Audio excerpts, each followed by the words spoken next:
Here's a question for you. How much is a family's trust really worth?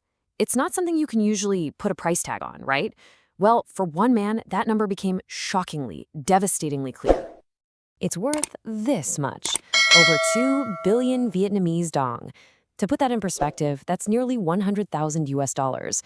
And the story behind this number, wow, it's a brutal, unforgettable lesson in just how much sacrifice can be betrayed. So today, we're going to unpack this incredible story, a story that starts with a simple promise between a brother and sister and ends in absolute gut-wrenching heartbreak. Okay, so let's set the scene. Our story is about Fang, a 34-year-old guy from a poor family in Nam Ding province. 5 years ago, when he was 29, he looked around and saw his family really struggling.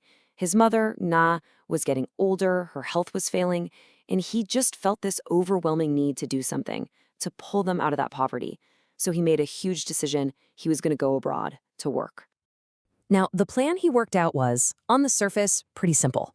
But it was all built on a foundation of absolute trust. He'd go to Japan, work himself to the bone for 5 years, and send home 40 million dong, that's about 1,600 US dollars, every single month.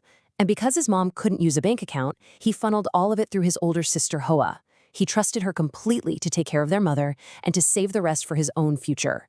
I mean, he was literally placing his entire life in her hands.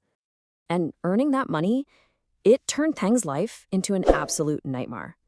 For 5 straight years, his daily routine was just brutal. We're not talking about one job, we're talking about 3. He'd work construction outside in the freezing cold all day. Then from 6 to 11 at night, he was hauling frozen goods in a warehouse that was minus 20 degrees Celsius. And he wasn't done. Then he'd go clean office toilets until 3 a.m. He did all of this on just 4 hours of sleep at night. Every single day. No days off. In his own words, it was hell on earth. He said he works like a buffalo, that he sold his life in a foreign country. He endured all of it because he believed that every single drop of sweat was building a better future for his mom and for himself back home. He put up with it all because of that promise and the trust he put in his sister. So after 5 incredibly long years, the day finally came. Tang flew back to Vietnam. He was planning this big, joyful surprise for his family. He was completely exhausted, obviously, but so excited to finally see the results of all that incredible sacrifice. But as he walked back into his village, something just felt off. The first huge red flag was his mother's house. It was the exact same crumbling, leaky shack he had left 5 years before. He just couldn't wrap his head around it. With all the money he'd sent, how could nothing have changed? And then came the moment that just shattered his entire world. At this emotional reunion dinner, his mother, with tears in her eyes, started thanking him. She said, "You struggled so much, my son, but you still managed to send home 2 million VND for me every month. Thank you, it was enough." 2 million. He sent 40. She got 2. Let's just pause and look at that for a second. He sent 40 million. His mother received 2 million. That's just staggering. It's a 95% difference. A gap of 38 million dong was just vanishing every single month for 60 straight months. And here's the grand total. Over 5 years, 2.28 billion VND had simply disappeared. His entire life savings, earned through unimaginable hardship, it was just gone. As you can imagine, in a complete state of shock, Tang left his mother's house and went straight to his sister Hua and her husband. He had to have an explanation, now. And the contrast he saw when he got to her place must have been sickening. There he saw a brand new 3-story home, the nicest one in the whole village. Her husband was riding a fancy new scooter, their kids were in private school. All this luxury built while Ten was breaking his back, and while their own mother was living on just 2 million a month. When he finally confronted her, she just broke down. And the awful truth came tumbling out. She'd taken his money, almost all of it, and invested it. She gambled on risky real estate deals, she threw it into cryptocurrency, always chasing a quick profit with her brother's life savings. And then, the final blow. She confessed. It's all lost. It's all gone. But the true cost of this betrayal, it goes so far beyond just the money. The price Tung paid was physical, and it was emotional. It wasn't just the lost billions. It was a herniated disc from all that heavy lifting, stomach ulcers from years of a terrible diet, the 5 best years of his youth, gone.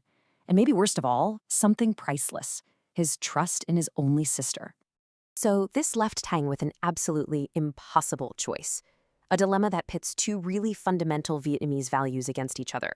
Li, which is reason, and Tin, which is sentiment or family love. Okay, so on one hand, you've got Lee, reason and justice.